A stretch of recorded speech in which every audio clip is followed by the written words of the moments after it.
Estás escuchando el podcast Arquitecturas Latinoamericanas, un proyecto diseñado para mejor comprender y para promover la arquitectura de nuestra América, a partir de las actividades académicas de la carrera de Arquitectura y Urbanismo de la Universidad Federal de la Integración Latinoamericana en Brasil. Disfrútalo.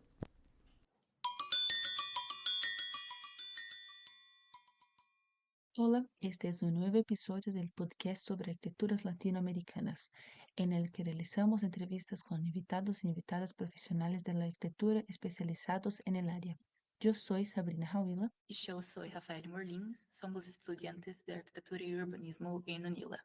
Hoy tenemos el placer de conversar con María Eugenia Durante, arquitecta argentina, investigadora e integrante de Agite Graduates, un colectivo que articula debates sobre enseñanza y práctica y política en la arquitectura. Tiene una trayectoria importante en las discusiones sobre los impactos de la arquitectura, la producción crítica en América Latina y la actuación de las nuevas generaciones de arquitectos y arquitectas. Muchas gracias por concedernos esta entrevista. Bueno, para comenzar y contextualizar un poco esta conversación, nos gustaría saber más sobre ti. ¿Podrías contarnos un poco sobre tu trayectoria académica y profesional? ¿Qué momentos o experiencias consideras que han sido decisivos en tu formación y en tu compromiso con la teoría de la arquitectura latinoamericana? ¿Hay alguna experiencia o proyecto que haya marcado especialmente tu visión sobre el papel social y político de la arquitectura? Hola, buenos días. Bueno, primero agradecer a la profesora Andrea, a Sabrina y a Rafaeli por la invitación. Y bueno, brevemente contarles que yo soy de Argentina, nací en una ciudad que se llama Azul, que es una ciudad pequeña, que eso hace un poco a mi formación de infante y adolescencia, ¿no? De la escuela, no nací en la gran ciudad, soy de una ciudad en el interior que tiene 70.000 habitantes, que se llama Azul, y luego me trasladé a la ciudad de La Plata a estudiar arquitectura. Yo quería estudiar otra cosa, quería estudiar diseño de indumentaria en la gran ciudad, en Buenos Aires, un poco, yo creo que los medios de comunicación y un poco esas cosas que empezaban a rondar en aquellos principios de los 2000 llamaron mi atención, pero luego dije, bueno, no podía ir a Buenos Aires, tenía que elegir otro espacio porque era una mujer sola yendo a la gran ciudad del interior, entonces averigué en La Plata, que era una ciudad universitaria, un poco más pequeña, pero que está ahí muy próxima a Buenos Aires, es la región metropolitana de Buenos Aires, si conocen, está como 40 minutos de la ciudad, y ahí no había diseño, entonces elegí arquitectura porque pensaba elegir, yo que creía que era como la ciencia madre de los diseños, ¿no? Entonces como que desde ahí entré a la arquitectura. Dije, bueno, algo que me permita ver lo previo al diseño y que me dé herramientas para después ir al diseño, ¿no? Porque en ese momento estaba todavía ahí constante con ese deseo inicial. Pero bueno, después en la Facultad de Arquitectura las cosas fueron cambiando mucho, sobre todo en el tramo final de la carrera. Y yo prefiero hablar de un término que es como incomodidades, ¿no? Me parece que es algo que atraviesa un poco varias de las cosas que vengo pensando y era una incomodidad constante sobre una carrera de arquitectura que me ofrecía hacer casas en lugares espectaculares, con terrenos con vista a lagos, frente a playas, en edificios, ¿no? Cuestiones así muy llamativas, y salir en la gran ciudad y ver que en las periferias pasaba otra cosa, que había muchísima gente viviendo en situaciones muy precarias, que había muchísimos problemas de diferente tipo en la ciudad y que en la facultad estábamos aislados viendo programas con usuarios abstractos. Bueno, y toda esa cuestión, esa incomodidad me llevó a pensar a participar de un espacio de extensión universitaria primero, que trabajábamos con productores frutihortícolas en la periferia de la ciudad de La Plata, en torno a la mejora del hábitat y la incorporación de tecnologías alternativas, con un grupo de investigación de ahí de la facultad. Y después me metí en un espacio de militancia llamado Arquitectos de la Comunidad de La Plata, inicialmente a trabajar en barrios populares de la periferia de La Plata, y eso transformó completamente mi formación, transformó completamente mi mirada del mundo y no solo de la profesión.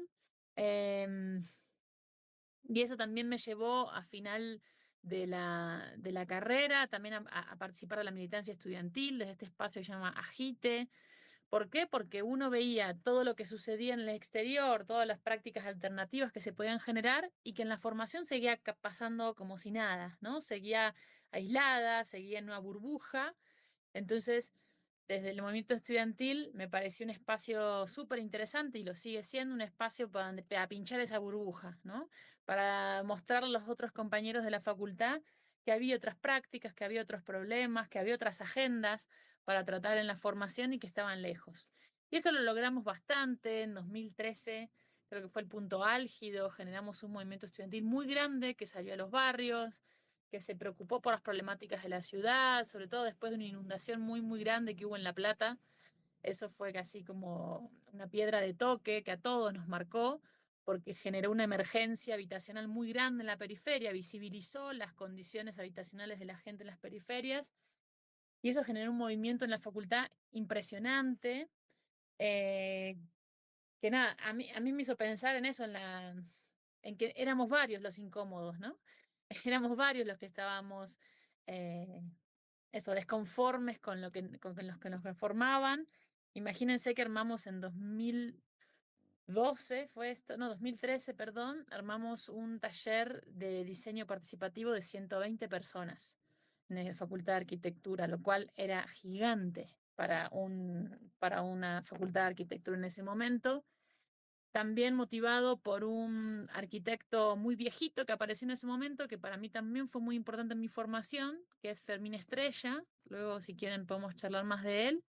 En ese momento tenía unos 80 años cuando lo conocimos y lo invitamos lo encontramos en un congreso donde fue invitado y donde a todos, en 2012, el año anterior, y a todos nos voló la cabeza porque era un viejito que se subió a unas banquetas a señalar con la mano un PowerPoint que tenía 500 filminas donde mostraba cientos de conjuntos habitacionales de vivienda social y contaba cómo él trabajaba con la gente en toda Latinoamérica. Él, de hecho, tenía 15 minutos en esa conferencia y me acuerdo que todo el mundo aplaudía para que siga y duró como una hora y media su exposición.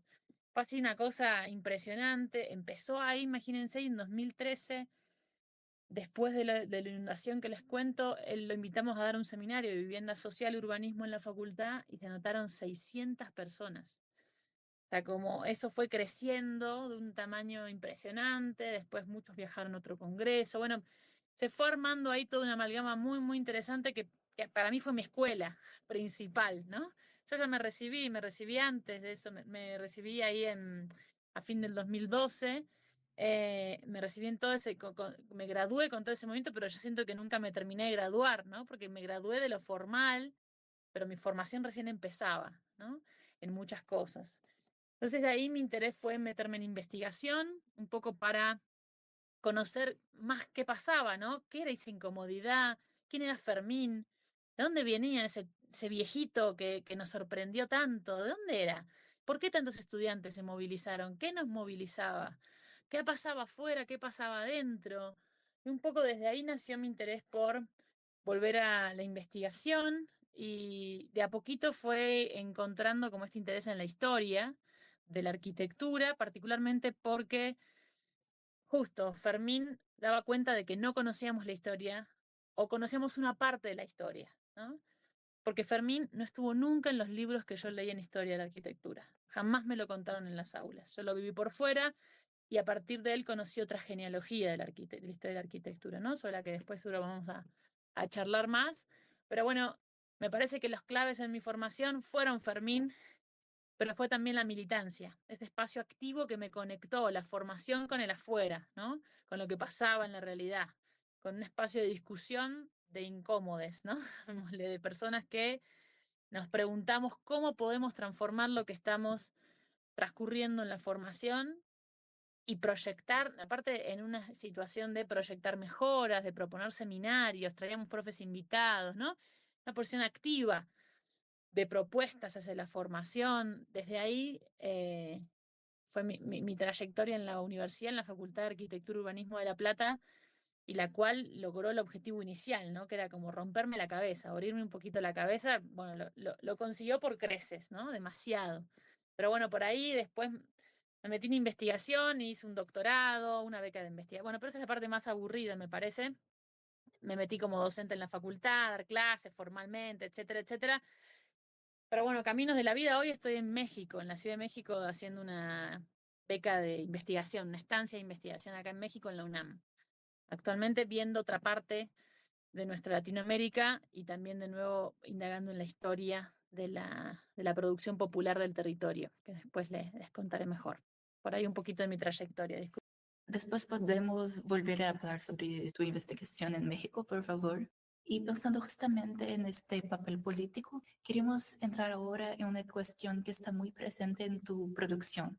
El artículo llamado Exilio y circulación de profesionales en las escuelas de arquitectura de Argentina, México, 1974 a 1983, menciona el golpe militar como un factor de interrupción de un movimiento de progreso social y político en la arquitectura.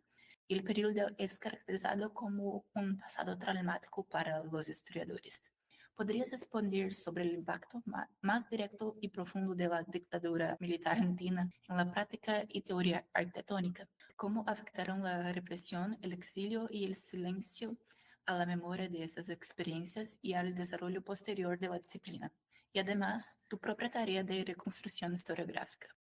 Bueno, una pregunta ahí bien interesante. Es complejo hablar hoy de lo que sucedió en la dictadura porque ese pasado traumático está muy presente y no presente como pasado. Y eso es lo más loco en Argentina. Hoy en día hay quienes reivindican la dictadura y son gobierno, ¿no? El gobierno de Milei, algunos integrantes del gobierno de Milei siguen reivindicando que está ese enemigo interno, ¿no? Que está ese comunismo izquierdoso, ¿no? Al que hay que combatir. Entonces, es muy loco, ¿no? Yo lo escribí hace un par de años y ahora veía la pregunta que me habían mandado antes y dije, claro, ese pasado ya no es pasado, ¿no? Sigue siendo muy presente. Pero bueno, sí entiendo esta pregunta en clave más histórica, pero me pareció interesante atarlo con lo que pasa hoy porque pasa con las investigaciones, ¿no? Uno lo hace en un momento y después pasan cosas en el contexto que te hacen revisar de nuevo los papeles, ¿no? A ver, ¿qué había visto yo? ¿Qué me dijeron los protagonistas? Pero bueno, como sabemos, los golpes militares, cívico-militares en todo el cono sur, ¿no? Que sucedieron en Brasil, que es donde están, que sucedieron en Chile, en Uruguay antes y luego terminó con el de Argentina,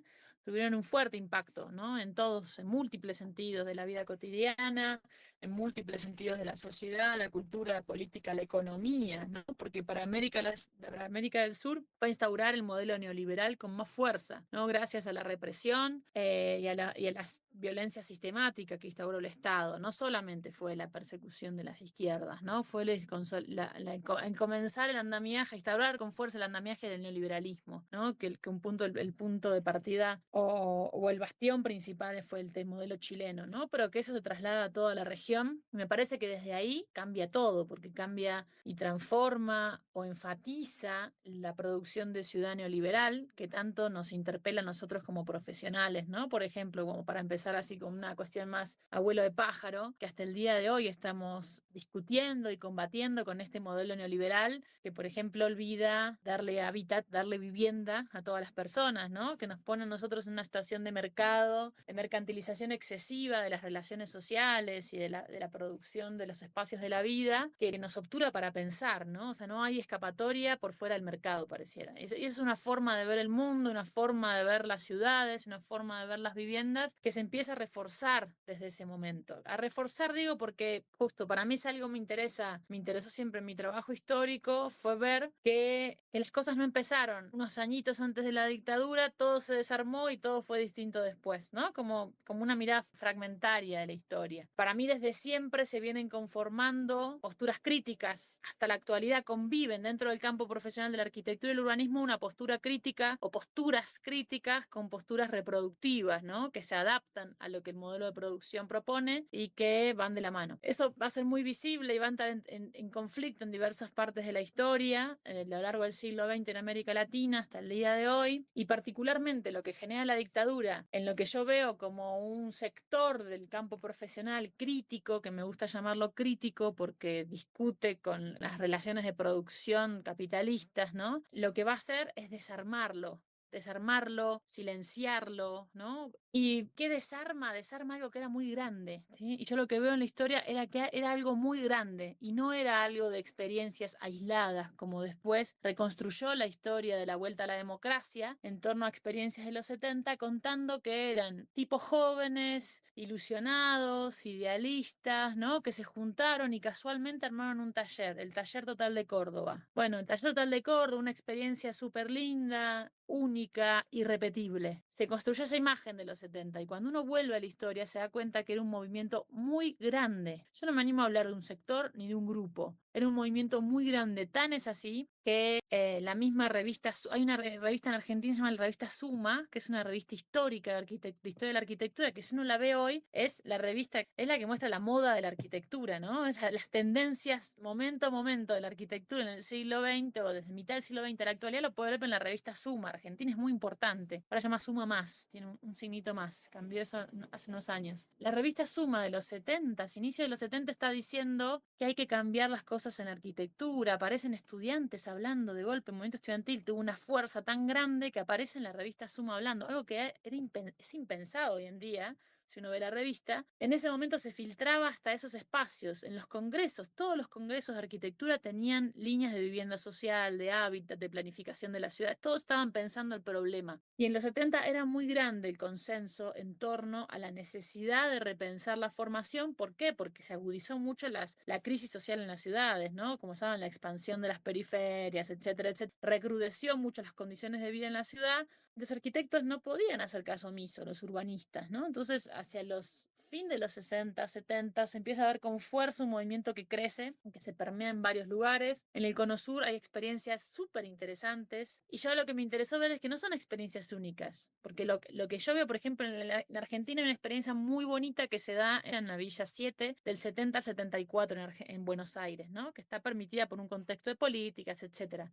Pero los protagonistas de ahí venían de discutir, fueron al 72 en Chile, fueron al 63 en Cuba, ¿no? O sea, venían de un proceso, imagínense nosotras, nos conocemos hace 10 años y venimos discutiendo de esto que nos interesa, ¿no? Vamos, hacemos alguna experiencia en un barrio, en otra, y cuando tenemos la posibilidad de estar en el Estado después de 15 años, hacemos una experiencia súper interesante, ¿no? Hay un proceso de conformación de esa generación que viene desde los 50, diría, podemos ubicarlo, de hecho, luego podemos profundizar más en esa genealogía, pero que la dictadura lo que hace es silenciar un proyecto alternativo de formación, o proyectos, llamémosle, porque había diferentes posturas también. A mí no me gusta decir que había uno solo, ¿no? Había varias posturas críticas y que tenía que silenciar, porque era un proyecto alternativo muy concreto, muy real, muy posible, ¿no? ¿Por qué? Porque venía una genealogía anterior fuerte, donde ellos mismos habían repensado sus posibilidades, las contradicciones, las limitaciones, para consensuar y construir una alternativa real, concreta y posible en las ciudades, ¿no? Por lo menos a nivel de las facultades de arquitectura lo veía yo.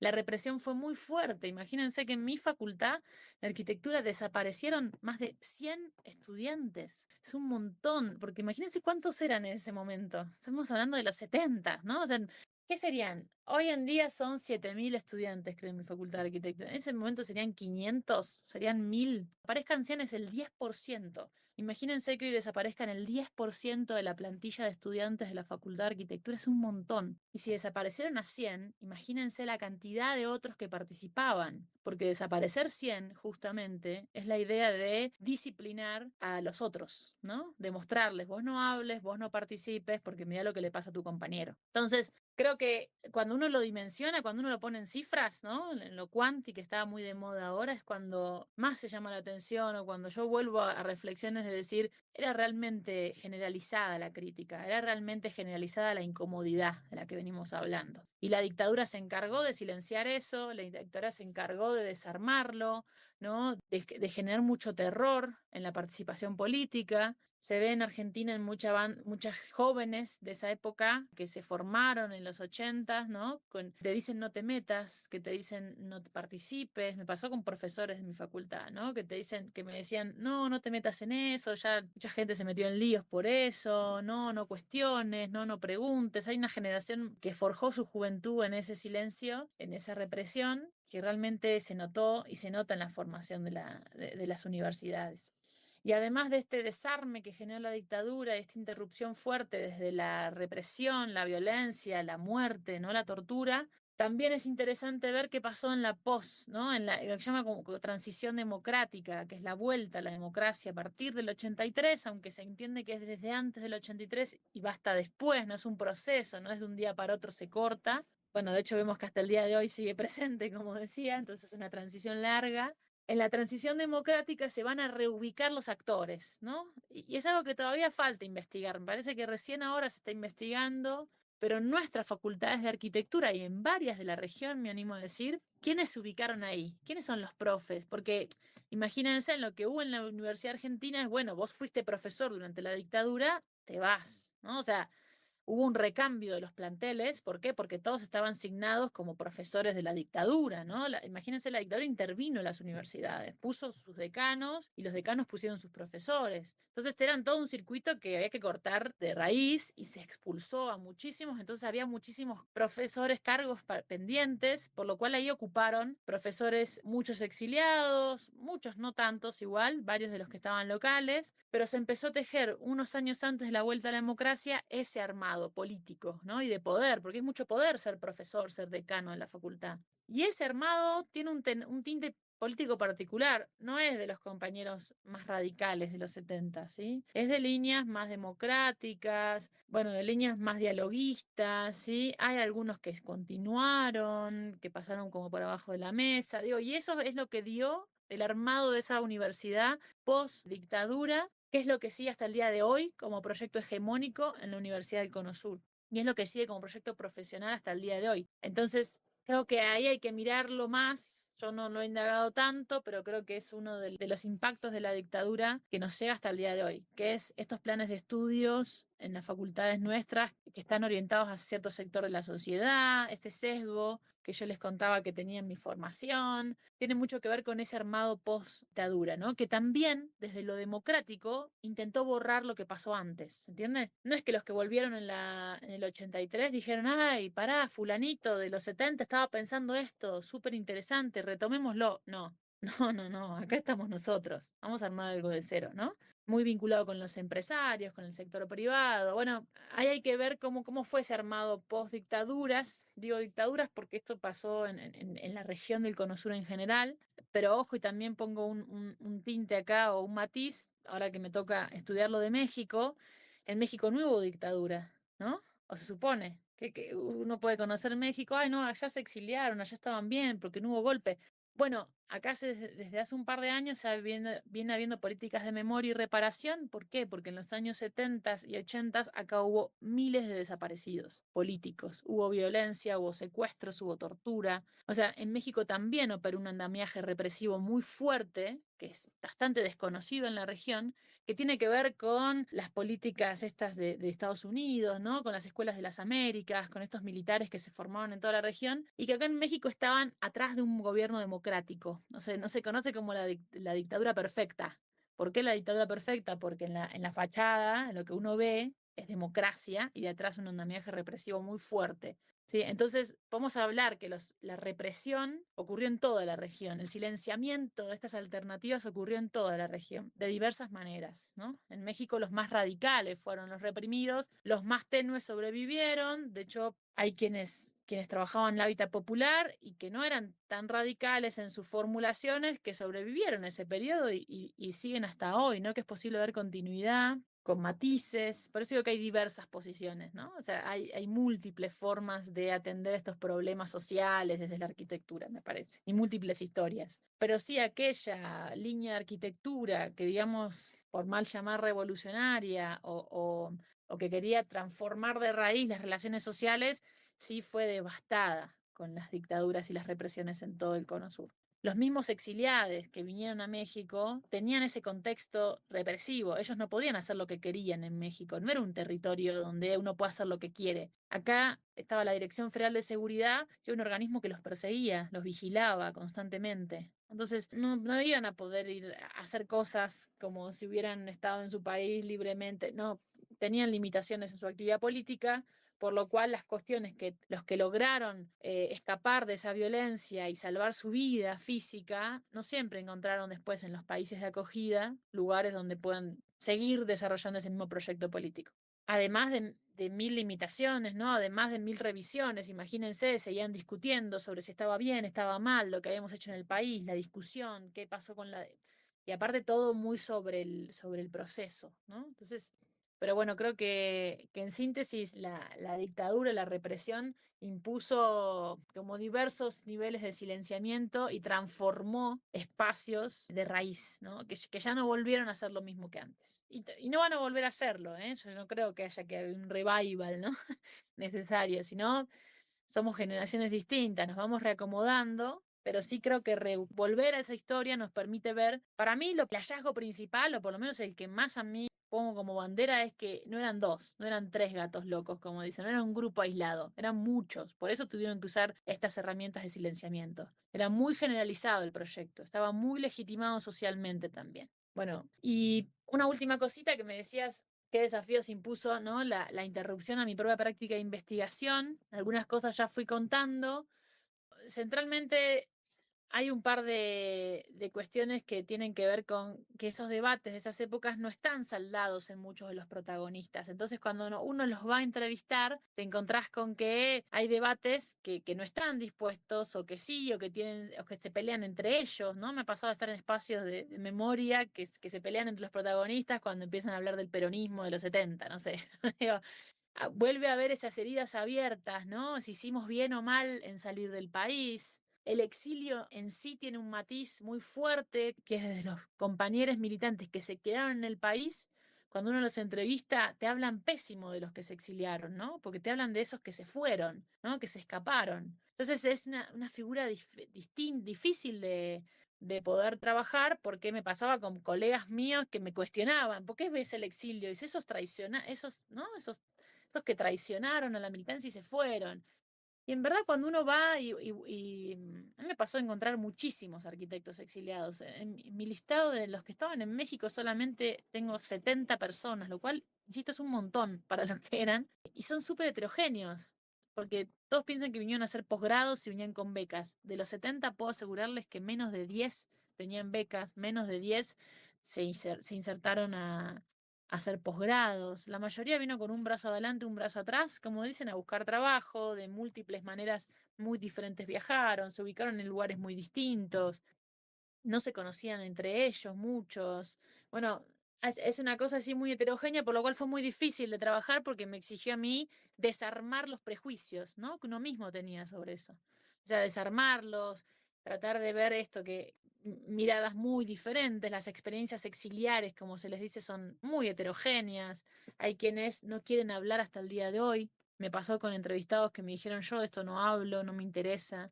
Me pasó con un entrevistado que está en Miami y que me dijo, ¿qué estés investigando eso? Yo me exilié porque no tenía plata. Dice, yo sí, en algún momento me pusieron un listado, pero a mí, esa gente creía cosas que jamás se van a poder hacer, ¿no? O sea, encontrás así un abanico amplísimo, ¿no? Hasta una generación que se cree que es exiliada del peronismo, por ejemplo, ¿no?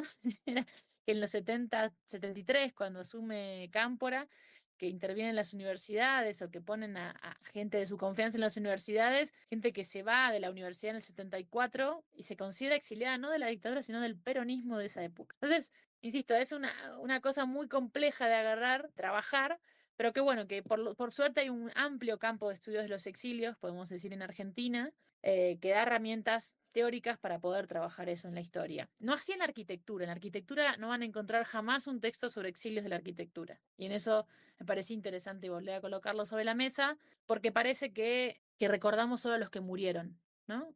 Y se entiende que el exilio también fue una violación a derechos humanos. Te tuviste que ir de tu lugar, tanto el exilio externo hacia afuera como el exilio interno, ¿no? Lo llaman incilio, ¿no? Esconderte en tu casa, irte al interior del país porque te estaban persiguiendo. Y sobre todo, esta pregunta que me hacían ustedes me parece que es clave para volver a agarrar la historia de la arquitectura. ¿Qué hizo toda esa represión, ese silencio sobre la propia historia de la arquitectura, ¿no? Sobre la propia formación de arquitectura? Esa es una pregunta que me parece abierta, que hay que seguir trabajando y que ojalá que nos animemos y que seamos más las que las investigamos. Que es difícil, todo esto que conté es difícil, pero es muy gratificante porque hay mucha cosa por decir, ¿no? Entonces, también eso es un desafío, pero a su vez una ventana de oportunidad abierta. Les invito a quienes escuchen a que investiguen estos temas de la historia reciente en la arquitectura porque hay muchísimo por decir y podemos escribir libros de historia de la arquitectura, de historia reciente, que todavía hay mucho para volver a la formación, ¿no? Me parece.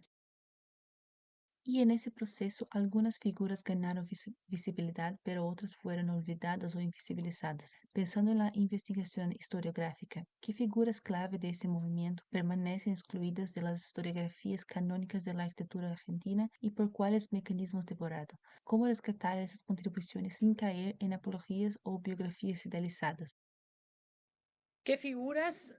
Yo creo que hay que retomar a una gran generación silenciada y hay que retomarla desde, no sé si una biografía idealizada, pero sí colocándolos en la historia, por lo menos que tengan un perfil de Wikipedia, ¿no? Diría yo. Por lo menos que existan para la IA, ¿no?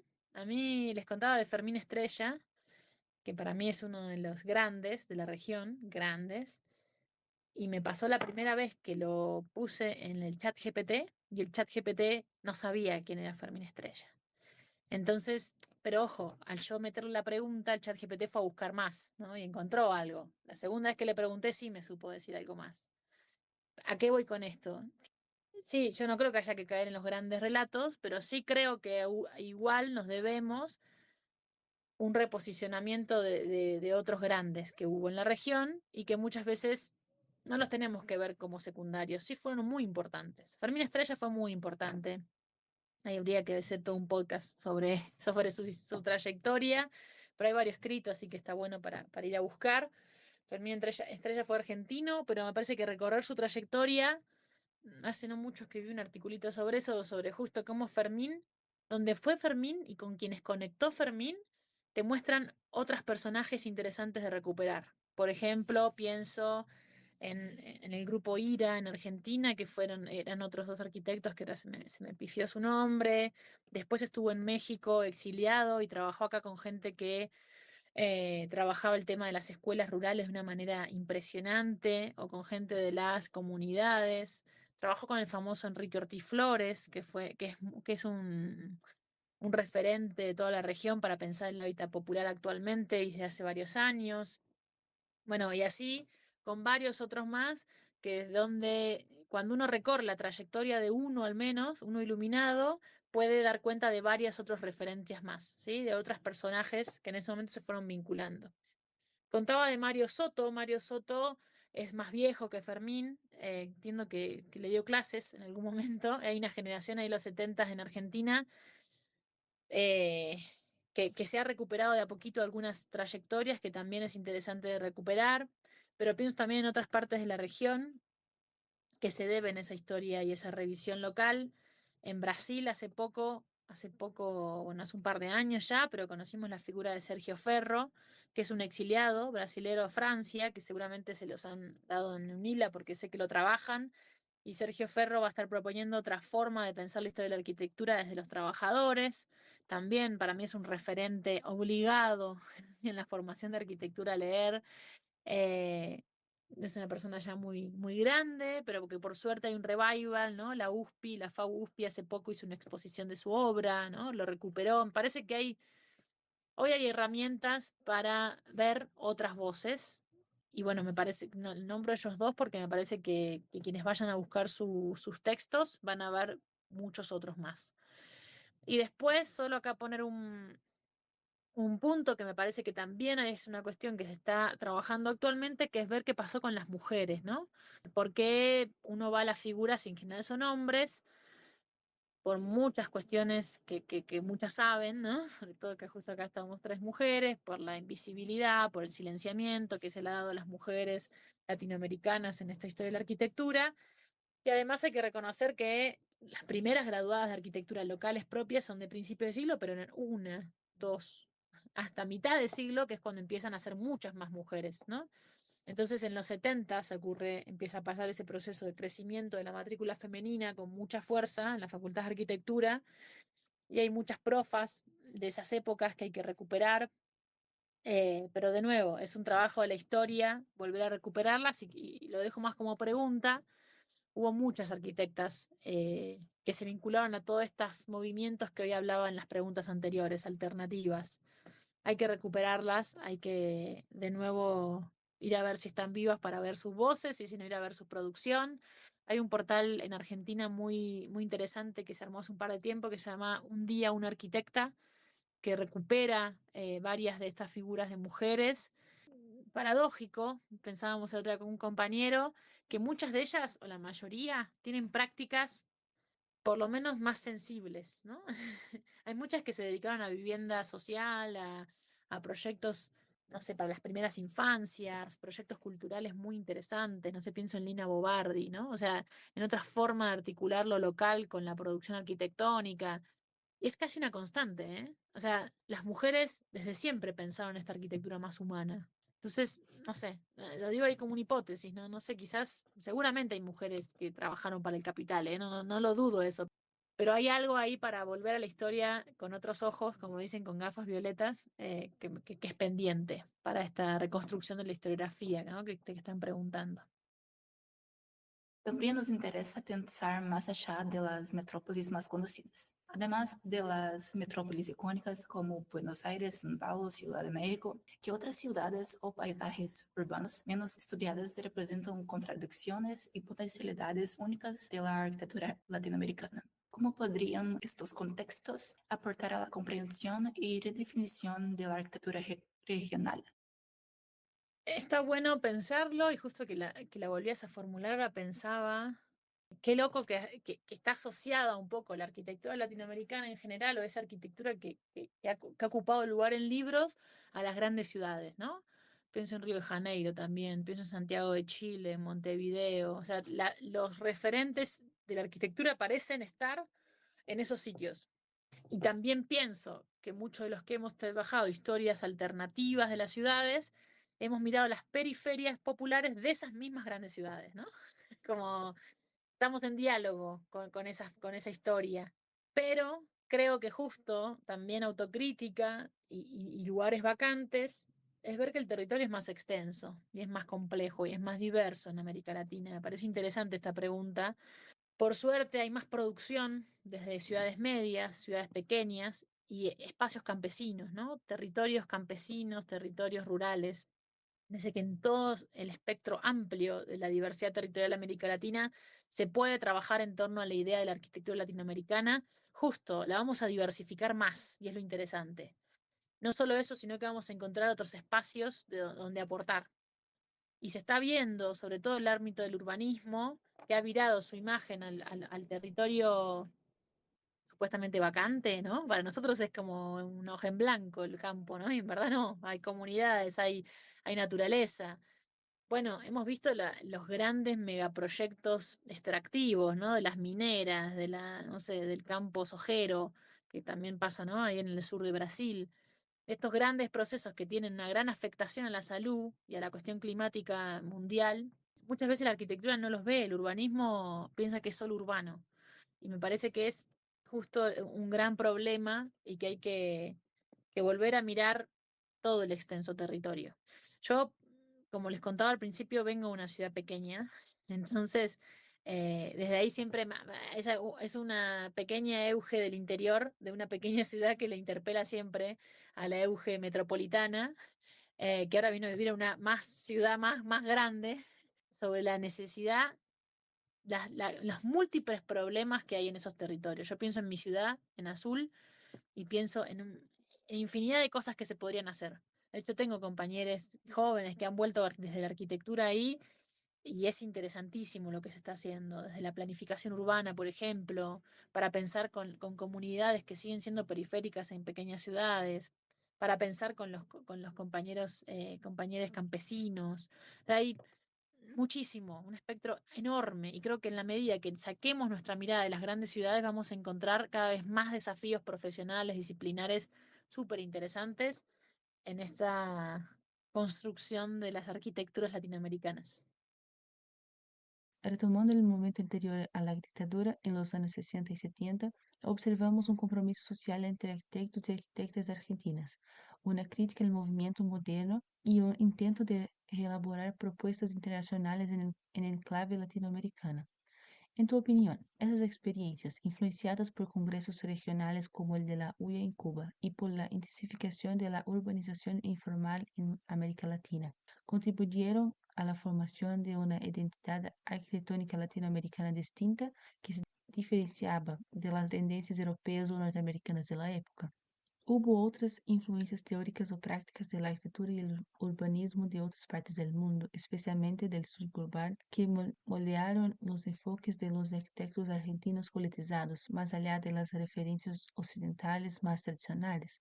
En caso afirmativo, ¿cuáles serían las características principales de esa identidad? Gracias, Sabrina.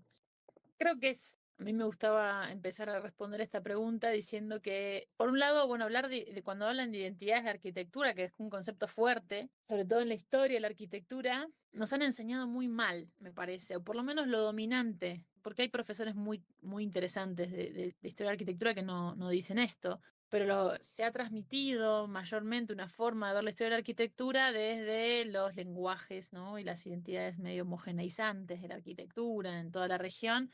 Hasta se fuerza como un poquito ir hacia eso, ¿no? Ir hacia ver algo o ver una identidad latinoamericana única, ¿no? Original, creativa. Y yo creo que primero hay que hablar de identidades múltiples, contradictorias, complejas, diversas, en pugna, que están en debate entre ellas mismas, ¿no? Si es que hay identidades, ¿no? Por ejemplo, a nosotros nos enseñaron que el proyecto moderno, ¿no? Vino de la mano de Le Corbusier, Wright y Mies, y vino y se adoptó, ¿no? Y había los Wrightianos y los Le Corbusieranos, y esa influencia era de lenguaje, era de elementos estéticos, ¿no? Estilísticos. Sin embargo, lo que no muchos nos cuentan es que en verdad esas adaptaciones y esas transcripciones, digámosle, o traducciones que ocurren en suelo latinoamericano de esos modelos del norte global, como se conoce hoy en día, en verdad generan muchísimas discusiones en el seno de la arquitectura. Por ejemplo, el proyecto moderno en sí no es primero no es un proyecto estilístico nomás, ¿no? Es un proyecto que disrumpe con varias esferas de la vida cotidiana, con muchas formas de pensar el mundo. Y en Latinoamérica, por ejemplo, en la arquitectura es visible ver en general dos o más líneas, unas que están discutiendo sobre primero hay que transformar la arquitectura y con esto transformar el mundo, ¿no? Porque también tiene una vocación así, el moderno tiene una vocación un poco de transformar el mundo, o quienes pensaban al revés, ¿no? Hay que transformar el mundo o la sociedad o un montón de otras cuestiones para que en la arquitectura eso sea visible. Y esto ocurrió en la discusión de la industrialización, la modernidad, ¿no? O sea, bueno, adoptamos estos lenguajes, pero sin la industria que nos dé la tecnología. O primero pensamos en la readaptación de la tecnología, de la industria, de los trabajadores, de la construcción, para después pensar la arquitectura o de la mano. Bueno, todas estas discusiones que en el fondo son políticas, por ejemplo, son visibles en Latinoamérica desde inicios del siglo XX. Porque hay que hablar no de un proyecto moderno, sino de modernidades, por ejemplo, modernidades latinoamericanas. ¿Sí? O modernidades en todo el mundo, que ahora por suerte hay muchos investigadores que están reconstruyendo diversas líneas, no sé, unas colegas que están viendo, por ejemplo, lo que pasó en Rusia, ¿no? Post-revolución rusa. Es interesantísimo, están discutiendo espacios de la vida común, están discutiendo otras formas de vivienda comunitaria, no sé, hay múltiples debates que alimentaron esas modernidades de inicio de siglo, que aún me parece que son una caja sobre la que volver. ¿Por qué hacemos arquitectura solo para los que tienen plata, no? ¿Por qué no hacemos una arquitectura desde el Estado, que vaya a la vivienda de los trabajadores, que vaya a la mayoría? Bueno, esas vertientes que piensan en lo social, llamémosle en ese primer momento, emergen desde inicios del siglo XX. ¿Sí? Es posible verlo en toda Latinoamérica desde inicios del siglo XX, preocupados no solo por la higiene, como en ese momento el higienismo que es previo, sino también por lo social y también pensando en la industria, por ejemplo, local, el desarrollo nacional de la industria, por eso la incorporación de la tecnología. Bueno, todos esos tienen, para mí, ahí hay raíces interesantes sobre las que ver estos proyectos críticos. ¿Por qué? Porque lo que uno encuentra en los 60 y 70 son gente que está discutiendo nuevamente con cuestiones de la modernidad. ¿sí? No es que en los 70 viene el posmodernismo como nos enseñaron, casi como una cosa que tenía que ser, y todo fue estilo internacional, y después fue todo medio alocado y no entendemos mucho qué pasó, ¿no? Me parece que todavía hay un debate intelectual de los 60, 70 en Argentina que tiene que ver con lo moderno y las readaptaciones en el desarrollo nacional, ¿no? Ya el proyecto desarrollista como tal se ve que es una mentira, ¿no? En América Latina, se ve el lugar de América Latina en la dependencia mundial, ¿no? En su lugar colonial que sigue prevaleciendo. Entonces, a nivel de economía mundial, se ve ese lugar de América Latina y en los propios países de América Latina, imagínense los estudiantes de arquitectura de los 50, 40, ¿no? Yo les cuento así como una historieta porque me parece interesante, que se enarbolaban y que se ilusionaron con el proyecto moderno de la vivienda masiva, industrializada y demás. Arquitectura del Estado, ¿no? El Estado tiene que financiar esta política de vivienda. Se encuentran en los fines de los 50, en Argentina ya no hay un golpe militar muy fuerte al peronismo en el 54, empieza a haber un descrédito por la figura del Estado. ¿Por qué? Porque el Estado no podía responder a una demanda muy creciente. Nunca, cuando uno ve los déficits de vivienda en las ciudades y las respuestas estatales, siempre las respuestas estatales son así de chiquititas y los déficits son 100 veces más, no sé, 10 veces más por lo menos de la atención estatal. Eso también lo empiezan a ver estos profesionales, que confiaban en el Estado ciegamente, empieza a haber una crítica, decir, che, pero el Estado no está resolviendo el problema. Y son cada vez más los pobres que se mueren en las periferias de frío, de hambre, etcétera. Entonces ahí empiezan a circular otras cuestiones que se atraviesan, que es la emergencia de nuevos proyectos de sociedad. El triunfo de la Revolución Cubana como faro en el 59, pero desde antes, ¿no? Posturas críticas que van a tener que ver con esto de, transformemos el papel del Estado. El Estado está respondiendo a intereses de clase, entonces hay que transformar profundamente estas estructuras. Los movimientos, la emergencia de movimientos de pobladores, ¿no? De gente que se empieza a organizar no solo desde las fábricas, sino desde los barrios. Eso aparece en los 60s. Estos arquitectos críticos, estudiantes, algunos, muchos graduados, van a ir a trabajar con los movimientos de pobladores. Entonces, digo, hay toda una historia que va ahí, que tiene que ver con muchos procesos de la región, sociales, económicos, culturales, políticos, ¿no? Que se entrelazan y que van a dar a esta generación que por lo menos que decíamos o que yo pensaba de arquitectura crítica o de postura crítica, como ponían ustedes en la pregunta, en Latinoamérica. ¿Qué influencias tiene en el mundo? Muchas. En los 60 estaban fascinados con las arquitecturas de sistemas, con Abraham, con Alexander y su lenguaje de patrones, ¿no? Con toda esta cuestión de los Smithson, con Inglaterra, ¿no? Con toda esta influencia de ese estilo high-tech. Pero antes amaron a Le Corbusier, amaron a Mies, pero los que amaron a Le Corbusier, algunos salieron para un lado y otros para otro en estas discusiones que les contaba. No es que todos los que son Le Corbusieranos tienen una forma de entender la arquitectura y el mundo, ¿no? La arquitectura y la realidad social. Son diversas adaptaciones y traducciones y apropiaciones. Yo me agarro de esto y lo uso para mis propios fines, en mi práctica profesional. Entonces, me parece eso, que las influencias son muy diversas. Por ejemplo, hace poco en México daba cuenta de cómo a fines de los 60, vieron que en el 68 es marcado como un punto muy fuerte el movimiento estudiantil, ¿no? Bueno, en las carreras de arquitectura, por ejemplo, en Inglaterra, había un gran movimiento estudiantil muy inconforme con cómo se estaban formando, muy inconforme, que fue muy famoso porque de ahí derivaron muchos de los materiales teóricos con los que se repiensa la formación de arquitectura, ¿no? Desde institutos de Inglaterra. Y algunos de esos estudiantes que se formaron en esa discusión, que de hecho una me contaba, estaba cursando arquitectura en un momento y dice, los profesores no sabían qué darnos y nos liberaron. Nos dejaron un año para que nos vayamos por el mundo a buscar otras cosas, porque no sabían cómo formarnos. Éramos una generación tan crítica con la formación que no sabían qué darnos. Entonces ella, por ejemplo, se vino a México. Es una de las grandes referentes de los estudios urbanos de México de los 70s y participa con comunidades, con ONGs. Obvio que ella no cuenta ese origen, pero después acá se transformó completamente, conoció comunidades, otros técnicos, conoció exiliados. Bueno, la discusión es mucho más, es un entramado bien, bien complejo de ver la línea directa. Yo no podría decir que ese proyecto de Inglaterra de fines de los 60, muy crítico en la formación, es el que después se traslada hacia el Taller Total de Córdoba. No, jamás podría decir eso, porque fueron circulaciones mucho más complejas, contradictorias, ¿no? No siempre Por ejemplo, en Córdoba pasó algo simpático, que el taller Total, Music Saben, en sus inicios, era rechazado por el movimiento estudiantil, porque era puesto desde los docentes. Después los estudiantes entendieron que era un movimiento interesante. Pero imagínense eso, ¿no? ¿Cómo van a rechazarlo? Si es algo, bueno, suceden esas cosas y nos pasan hasta hoy en día, ¿no? Las contradicciones. Una de las cuestiones que yo más aprendí al volver a esta historia es ver que toda esta gente que trabajaba estas posturas y que muchas veces uno idealiza, eran gente común, como uno, como una, que puede ser que llegue más el más 30 y tengas hijes y ya no quieras participar más en el barrio, ¿no? O que venga el financiamiento internacional y digas, esta es una gran oportunidad, y que después otro te critique por eso. Digo, son gente que tenía contradicciones, pero que era humana. Y a mí eso fue el hallazgo más bonito también, o por lo menos a una misma, ¿no? Encontrar que eran generaciones humanas con conflictos, con contradicciones, atravesados por 1000 procesos, que lo más interesante era su voluntad por conformar otra forma de hacer arquitectura distinta. También eso es muy interesante. La otra vez retomamos una carta de un arquitecto en Argentina que se llama Mario Soto, que fue preso político en los 70s.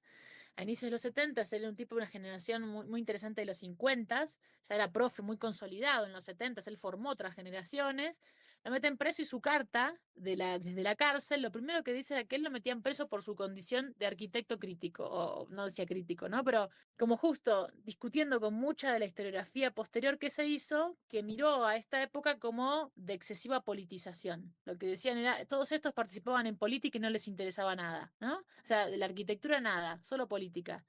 Justo, creo que lo que te muestran cuando volvés a la historia de esas generaciones es que ellos tenían la voluntad de transformar la profesión. ¿Por qué? Porque era lo que querían hacer de por vida. Yo quiero, como muchas veces lo dicen los compañeros actuales, yo quiero trabajar de esto, quiero trabajar con las comunidades y vivir de esto.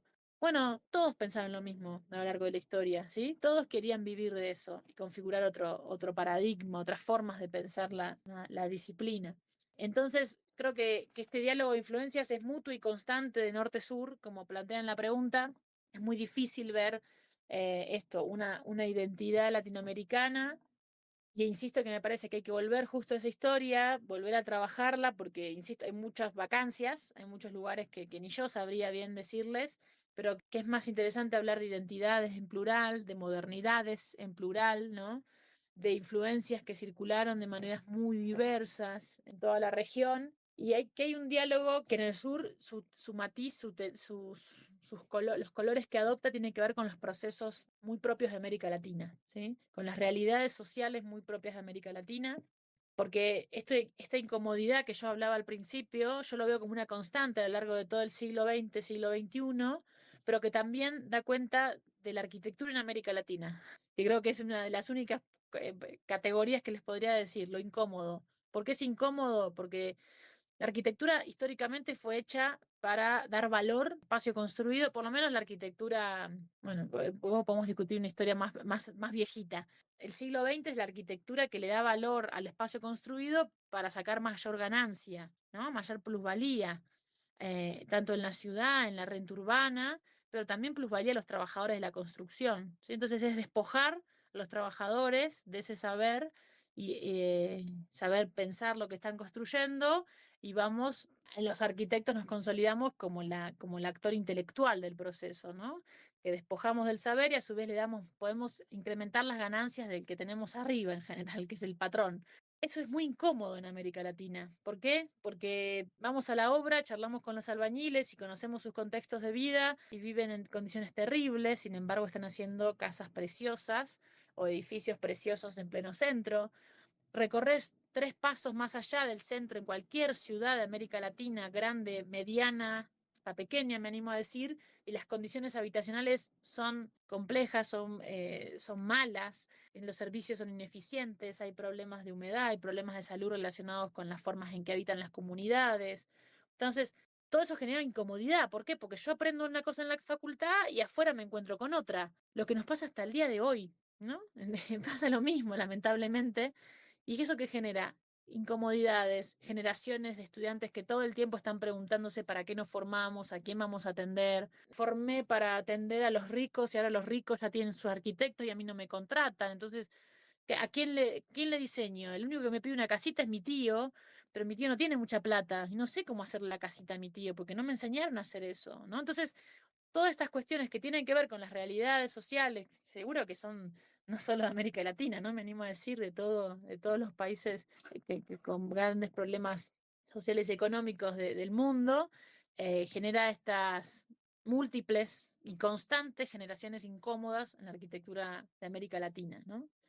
Yo revisé una, pero hay muchas para mí por revisar. Y la actual, ni les cuento, pero luego hablamos de eso. Y ya acercándonos al final de la entrevista, aunque creemos que de alguna forma ya lo has respondido, es que no podíamos dejar de hacer la pregunta que estructura todo este proyecto. ¿Crees que existe una arquitectura latinoamericana? ¿Por qué? Yo me animo a decir que existen varias arquitecturas latinoamericanas y que es interesante como idea horizonte, llamémosle, no porque vamos a llegar a saber cómo es, sino por lo que nos propone ver, ¿sí? O sea, la arquitectura latinoamericana no como un objeto, sino como una metodología de trabajo, me parece interesante para trabajar, o sea, como caja de herramientas, diría Foucault, ¿no? Como es una caja de herramientas la arquitectura latinoamericana con la que podemos analizar muchas cuestiones que pasan en nuestros territorios, que pasan en nuestra práctica. O sea, nos interpela.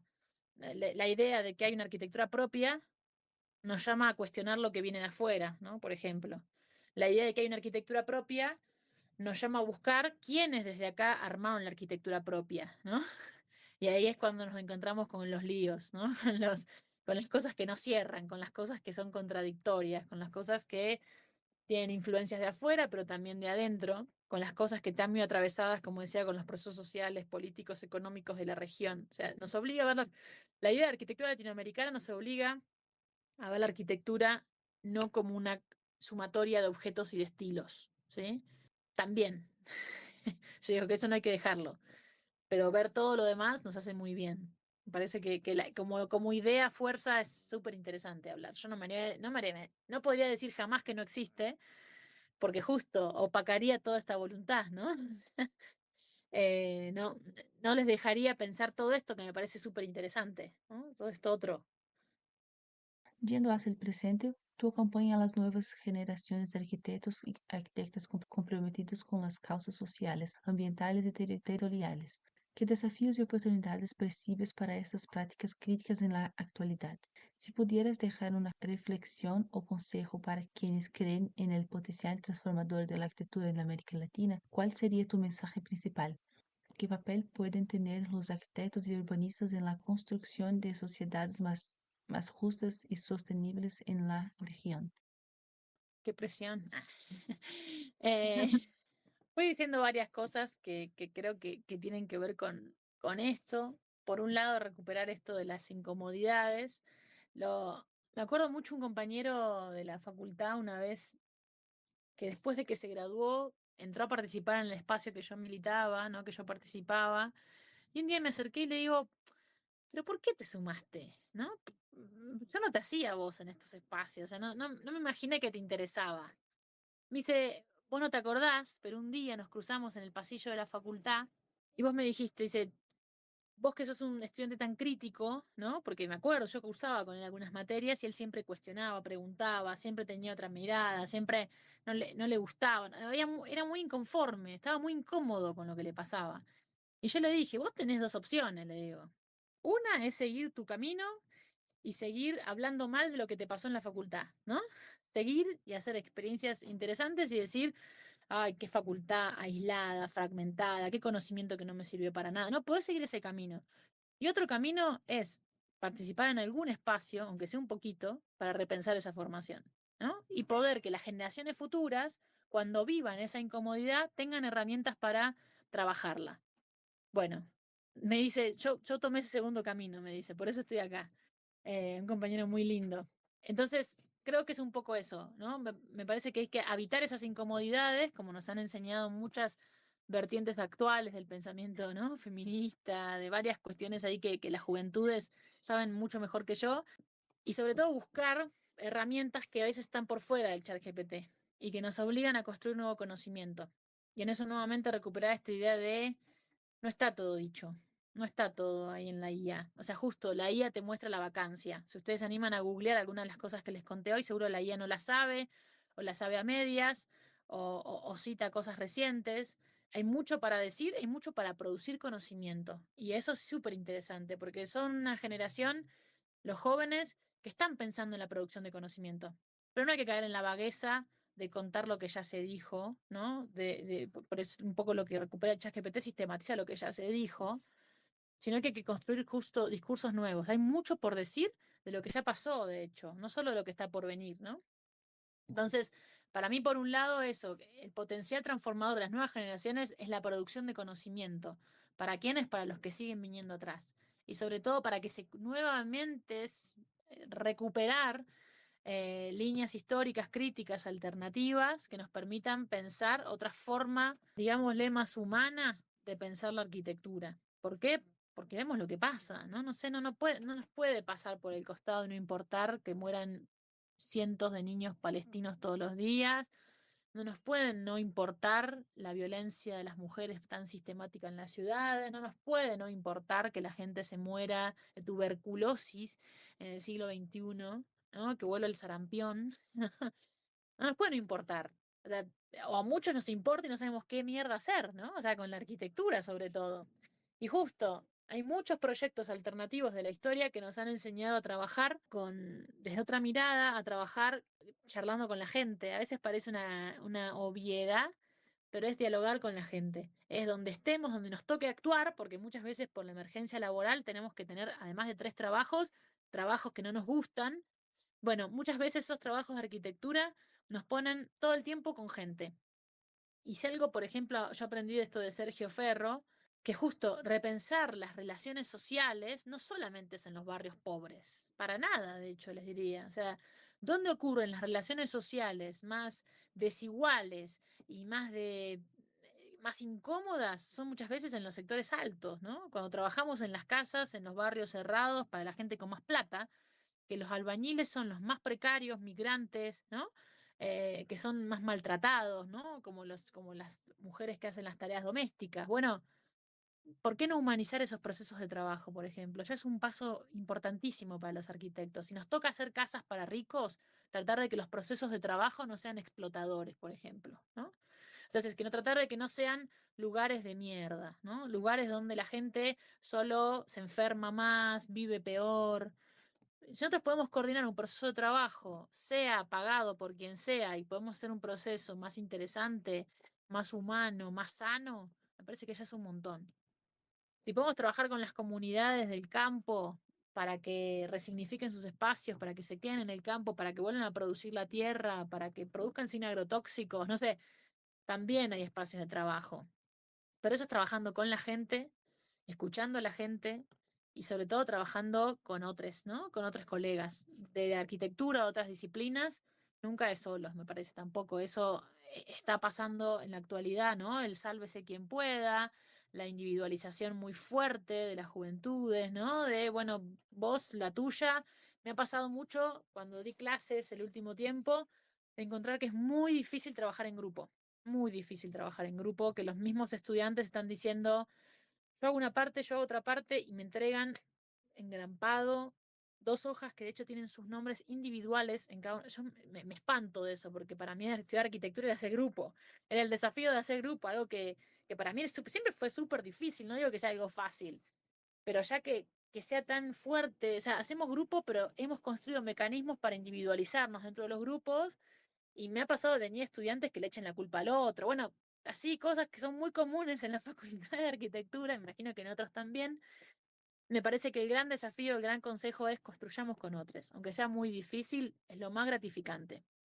Con otros compañeros, me parece que desde ahí hay que retejernos, hay que reagruparnos, hay que amucharnos nuevamente, no queda otra, porque si no de esta no salimos solos, o sea, y solas, no, eso no va a pasar. Entonces yo les diría eso a quienes les interesan otras formas de hacer arquitectura, que se agrupen con quien puedan, que vuelvan a la historia y que nada, se animen a decir, porque hay mucho por decir. Y lo que digan va a estar bueno seguro, ¿sí? Porque va a hacer sentido y va a ser desde esa incomodidad que habla. Así que un poco de hasta ahí. Muchas gracias por tus reflexiones. Ahora, como mencionamos, te invitamos a contarnos más sobre la investigación que estás realizando en México. Brevemente, igual, yo en México les contaba que trabajé el exilio, ¿no?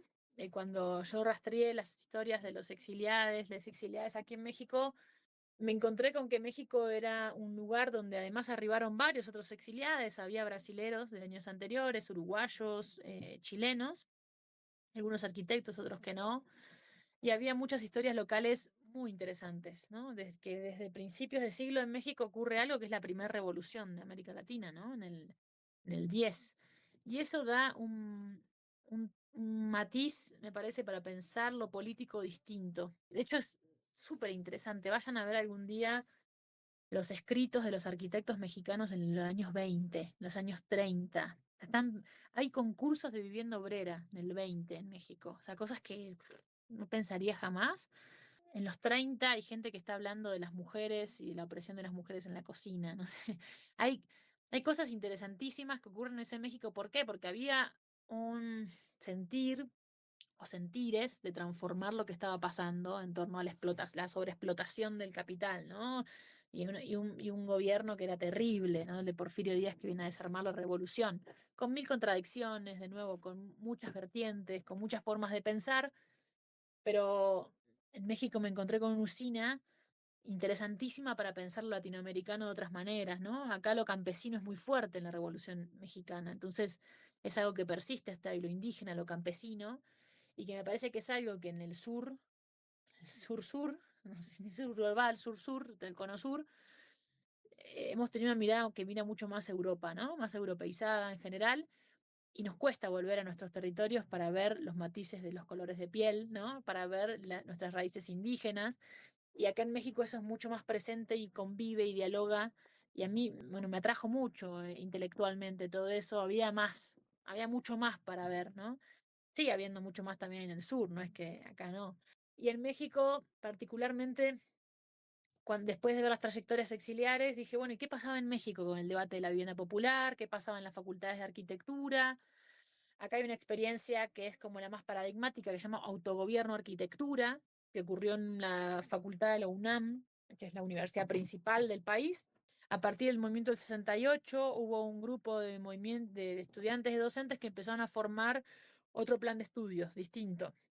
No solo plan de estudios, sino estructura de la universidad distinta. O sea, plantearon una estructura paralela que se llama autogobierno, que se formalizó, de hecho, o sea, que fue reconocida por la universidad en los años 70, mitad de los 70, entonces convivieron dos modelos.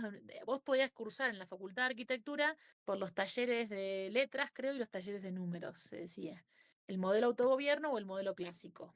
Entonces, vas a encontrar toda una generación en México, porque eso duró hasta fin de los 80, de hecho, que se formó el autogobierno. El autogobierno lo que proponía en sus talleres, por ejemplo, era el trabajo con comunidades directamente.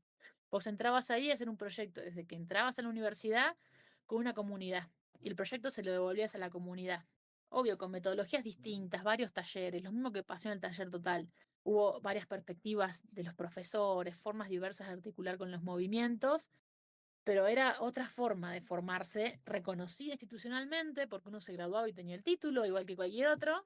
Pero bueno, hubo una fábrica ahí de arquitectos, de una generación de arquitectos muy, muy interesante en México. Y que esto es previo a que vengan los exiliados. Los exiliados, algunos se acoplaron a esa estructura y otros no. Otros ni la conocían, por ejemplo. Hubo quienes se fueron a los de letras a trabajar, no sabiendo que existía eso, y después se lo encontraron en el camino. Pero bueno, cuando empecé a encontrar estas cosas, cuando empecé a encontrar todo este políticas de memoria, por ejemplo, que hablaban de que en ese momento en México también había represión, o sea, que también había movimientos radicales, políticamente hablando, que estaban queriendo transformar la cosa, me pregunté, bueno, ¿quiénes estaban trabajando ahí? ¿Qué arquitectos estaban con esos movimientos? Si desaparecieron arquitectos, ¿no? Y es posible empezar a encontrar ahí enlaces y cuestiones que se vinculan. Me presenté una beca postdoctoral no, ya estoy terminando, es mi primer año de la beca, también en la UNAM, para trabajar la historia de la autoconstrucción en México en los 60, 70, ¿no? En las 70, 80, perdón. ¿Por qué? Porque en paralelo a todas estas políticas de represión que les contaba, en muchas de las ciudades, sobre todo en Ciudad de México, en grandes ciudades, se dieron experiencias muy interesantes de autogestión y de producción social del hábitat desde las comunidades, ¿sí? No solo Ciudad de México, insisto, en Monterrey, en Guadalajara y en varios otros lugares, que dije, bueno, quiero revisar esa historia, ¿no? Quiero ver qué pasó, quiénes lo motorizaron, qué procesos se dieron, cómo participaron los arquitectos ahí. Y me encontré que hay todo un mundo por indagar, donde los exiliados no siempre participaron, ¿eh? O sea, no, no es que, insisto, vinieron acá a participar de esas experiencias críticas nuevamente. Entonces, nada, ahí me encuentro terminando de escribir algunos trabajos sobre esas historias, historia de la autoconstrucción en México, y también me pasó de hace un par de años en Argentina trabajando en barrios populares, los textos que leíamos para comprender el hábitat popular venían de México. Eran gente que estuvo en México. Entonces decía, ¿qué pasó en México? ¿No? Entonces un poco persiguiendo a esos autores, persiguiendo sus trayectorias, me encuentro acá trabajando sus contextos de producción, ¿no? A quién le hablaban, qué comunidades analizaron, y un poquito ahí me hallo actualmente, ¿no? Para situarme. Pero bueno, por último, solo decir, y creo que estaba en la pregunta inicial, pero después me parece que cuando se dieron cuenta que yo estaba en México dijeron esta pregunta no va, que es la situación actual de Argentina. Bueno, como sabrán, en Argentina está complicada la situación, pero como está complicada en todos lados, ¿no? Me parece que el mundo, como hablábamos hace un rato en los consejos, está complicado, particularmente en Argentina está muy complicado por la cuestión de que se está desarmando el Estado, por así decir, las políticas sociales, la universidad pública, se desfinanció fuertemente la ciencia, la investigación, la formación universitaria, están renunciando así mes tras mes. En mi facultad de arquitectura renuncian entre 10, un puchito más de docentes, lo cual es muy fuerte porque hay como un éxodo, ¿no? Interno hacia otros rubros laborales, porque la paga es muy mala, porque tengo que salir a conseguir 5 trabajos, y todo eso que hace una decadencia de la formación universitaria, desmoviliza a los docentes, a los estudiantes. Los que hacemos ciencia no podemos trabajar allá porque no hay plata para ningún proyecto, no hay plata para investigadores, tenemos becas pero luego se cortan y no hay forma de seguir. Entonces, nada, es todo un contexto muy complejo para hacer esto que veníamos haciendo en Argentina. Además, se desarmaron todo lo que son las políticas para los barrios populares. Había una fuerte política muy interesante años anteriores para realizar proyectos con las comunidades, que eso todo se desarmó, se desfinanció, entonces ya no hay más. Las mismas comunidades que estaban organizadas, construyendo espacios comunitarios muy piolas, no existen. O sea, se desarmaron los colectivos en los territorios, eran las redes comunitarias fundamentales en los territorios, que de hecho ahora empezó a ocupar la violencia organizada, ¿no? Los narcos, el crimen. O sea, en todo contexto de crisis así aparece otro entramado, ¿no? Y que muchas veces es el que no queremos, ¿no? Es o el de las iglesias evangelistas, que a ustedes les pasa un poco más, o el de la violencia organizada. Entonces, eso fue por el desarme de esa política social comunitaria en la que los arquitectos estábamos trabajando muchísimo. Me puedo dar fe, y de muchos colegas también que estaban ahí. Entonces es un proceso muy, muy complejo, muy difícil, que hay que echarle el ojo, pero insisto, en toda la región está complicado y vamos hacia un modelo cada vez más complejo en el que si no nos organizamos, nos amuchamos un poco colectivamente, me parece que va a ser más difícil todavía. Pero bueno, sí soy como el trabajo en la historia también me dio mucha esperanza, con comillas, en que estas cosas, me parece que lo que decía hoy, ¿no? Estas incomodidades sobreviven y esas resistencias están vivas, ¿no? Y me parece que nada, no esperamos, porque siguen haciendo, que vuelvan a resurgir, que vuelvan a tomar fuerza proyectos alternativos de sociedad, ¿no? Necesitamos una escala más humana para pensarnos, ¿no? Y eso me parece que es una emergencia que la sentimos todos, ¿no? En nuestros cuerpos, ¿no? Entonces, ¿qué decir para cerrar? Y agradecerles a ustedes, a Andrea y al proyecto de Lunila, que tuve la suerte de conocer muy brevemente, y que creo que ahí hay una usina nuevamente para pensar América Latina, ¿no? Desde un diálogo, porque sé que tienen compañeras de diferentes lugares, que me parece que tiene un potencial enorme y espero que lo puedan disfrutar, aprovechar. Me parece que esta recuperación que están haciendo de esta historiografía distinta de la arquitectura latinoamericana nos va a servir a muchos para para seguir formando nuevas generaciones, ¿no? Así que nada, agradecerles esa multiplicación también que van a generar con estos podcasts o otras herramientas que he visto ahí que han generado. Gracias. Muchísimas gracias por haber aceptado esta conversación y por compartir con nosotros reflexiones que creo que fueron muy ricas.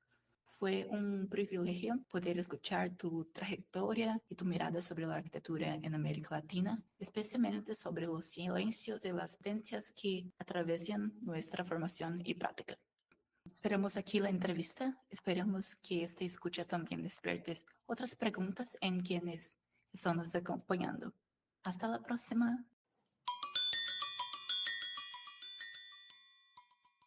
Esta entrevista fue grabada en julio de 2025 por mí, Sabrina Jauila, y por Rafael Morlin, bajo la orientación de la profesora Andrea Moasabe, como trabajo final de la asignatura Arquitecturas Latinoamericanas del curso de Arquitectura y Urbanismo de la Universidad Federal de la Integración Latinoamericana. Agradecemos a María Eugenia por concedernos esta charla.